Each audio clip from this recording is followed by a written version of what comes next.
Bienvenue dans cette nouvelle vidéo et ce qui m'a vraiment interpellé, eh bien c'est Nombre 14. Alors Nombre 14, c'est l'histoire de Moïse qui envoie 10 espions.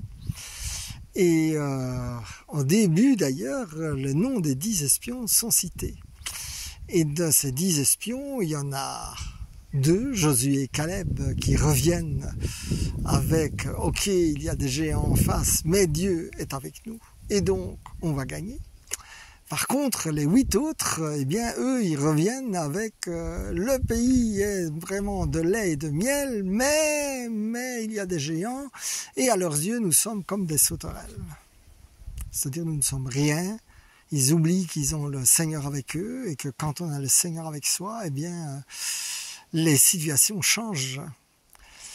Et donc, ce qui est intéressant à voir d'ailleurs, c'est que les 8 espions et leur rapport négatif, eh bien, ça fait comme un feu de brousse.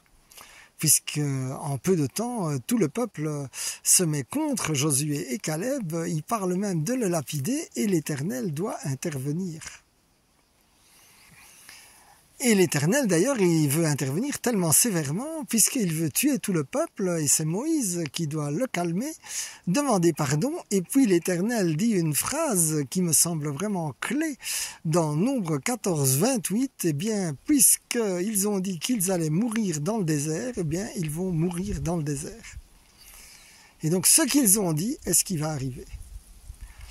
Alors, ce que tu dis, mon frère, ma sœur, c'est du sérieux. D'ailleurs, c'est du tellement sérieux que pour les 8 espions, eux, si l'on voit un peu plus loin, ils sont frappés d'une plaie et ils meurent. Et ce qui est frappant d'ailleurs, c'est que si je te dirais, d'ailleurs je ne les connais pas moi-même, le nom des 8 autres espions, des espions défaitistes, eh bien, personne ne les a retenus. Par contre, Josué et Caleb, eux, l'histoire les a retenus. Et donc, mon frère, ma sœur, si tu veux que l'histoire te retienne, eh bien, ce n'est pas en disant « Oh, ça va pas le faire », etc. Mais c'est en te battant et en voyant que le Seigneur est avec toi et en ayant la foi, justement, de ce que le Seigneur va te mener.